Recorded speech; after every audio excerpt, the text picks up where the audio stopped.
Hello, good evening. This is Divya. Today we will continue with the same thing project. I spoke about what is project and what are the main characteristics of a project. So today we will talk about if you want to do a project, there are some certain steps. So the step 1 is identifying the problem.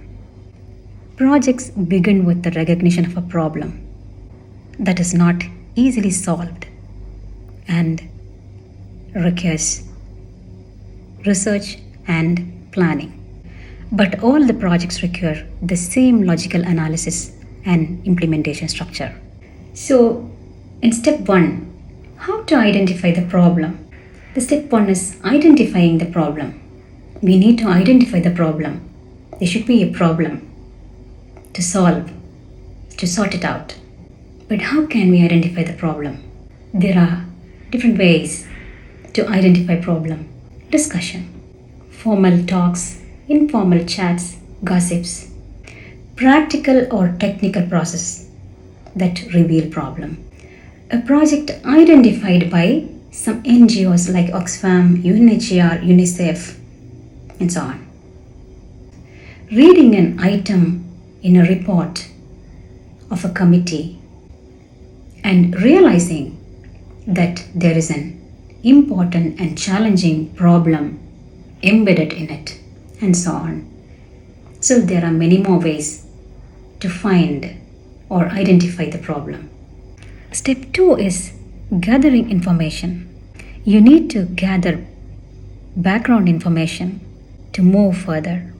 If the problem has the technical aspects, you need to understand the technical issues. That means you need to talk to the people who understand the subjects or read about it. If you go deeper and take a look at the situation, you may ask yourself a lot of questions. What are the different dimensions of this problem? And where can we find the answers? When you find out more about the problem, you begin to see the problem in a clearer, more structured way. Next, you need to gather more precise information about it. To collect more precise information, you have to use professional tools to collect information, precise information. One is action research. One tool is action research, the method called action research. If it is a simple problem with a series of technical and practical issues, practical elements, we can collect information very easily. You can simply make a flow diagram and decide what you need to know before you start. Then you can set about a rapid method of collecting information. If it is a more complex problem that require a range of investigation methods, the stage of research is crucial for a project. Because the information you get, the way the project will be implemented. There are a range of research methods.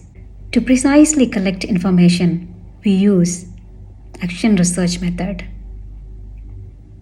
It has questionnaires, opinionaires, interviews.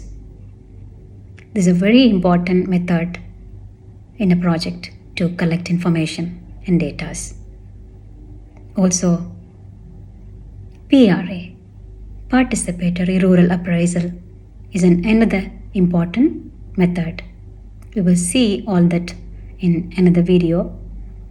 So, in a project, step 3, the general plan. After precisely collecting the data, you will create a general plan.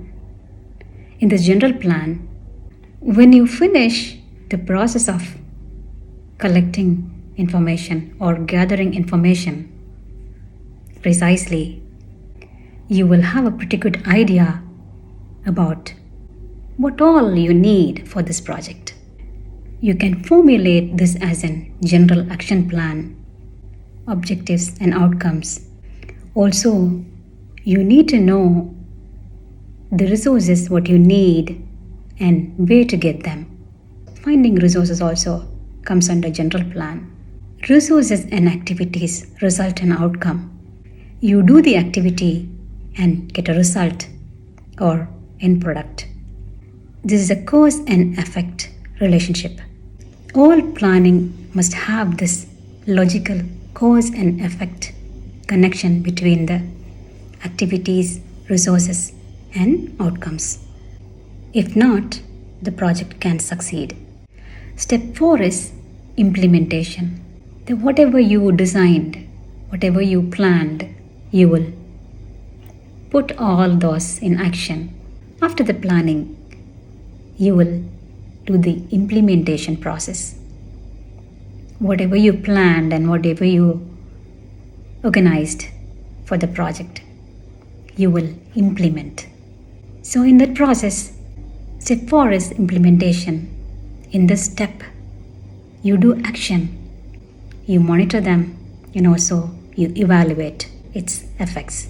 After you implement, again, you need to collect information, another information that will help you to understand failure of implementation and its effects, and also that will explain if there is any effects that will allow you to revise general plan or modify or change the action steps. Do you have any idea about implementation cycle? Implementation cycle is monitoring, assessing, revising. These all three things will happen repeatedly in each and every actions. Until you finish your project, the time of finishing, you have to do this. Monitoring, assessing, revising. Monitoring, assessing, revising. You have to do repeatedly. But do you think this process will get over? But cost considerations usually bring it to an end. You finish with an evaluation process, which is the final step of the project. It will be continued in the form of maintenance or follow-up. In this evaluation process, you need to know what has been achieved and where have you failed and why. You need to know what the cost have been and whether the project has been cost effective. You also need to find out what its opportunity cost has been. Example, what else could have been done with the leftover money? In which way we could have used it if you hadn't used them for this purpose? And you need to be able to say in which way things should go in future. These are all outcomes. These are the things will comes under evaluation process. So these are the 5 major steps to complete a project. Thanks for listening me. I see you in another video with another concept. Thank you.